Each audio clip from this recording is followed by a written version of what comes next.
quelle culture selon le niveau d'acidité ou le niveau de pH. Ce qui est important de savoir à ce niveau, c'est que toutes les cultures ou toutes les plantes n'ont pas la même tolérance d'acidité du sol pour se développer et produire efficacement. Cette tolérance va varier d'une culture à une autre. Nous pouvons voir certains exemples dans le cadre des cultures maraîchères. Nous avons certains types de cultures qui craignent beaucoup l'acidité du sol, c'est-à-dire qu'ils se développent très mal ou l'acidité du sol impacte beaucoup leur développement et leur reproduction. Leur préférence va se situer entre 6 et 6,8.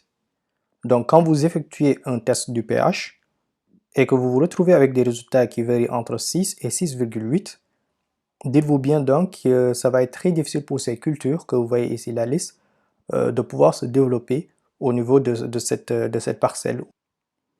Ensuite, nous avons des cultures qui sont tolérantes à l'acidité, comme vous le voyez sur cette liste, ce qui veut dire uniquement qu'elles pourront tolérer ce niveau d'acidité au niveau de l'exploitation, mais elles pourront mieux se développer dans un espace ou sur un endroit, ce niveau du pH serait beaucoup plus proche de leur réalité.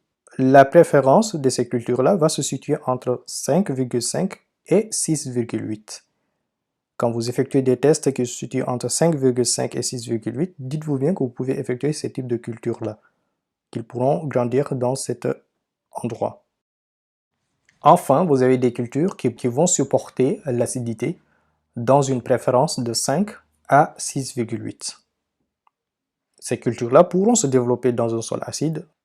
Donc quand vous avez un sol acide au niveau de l'exploitation, après avoir effectué des tests bien sûr, dans le cadre où d'autres cultures ne pourront pas marcher, vous pouvez tester ou mettre en place ces types de cultures qui sont tolérants à l'acidité au niveau de l'exploitation.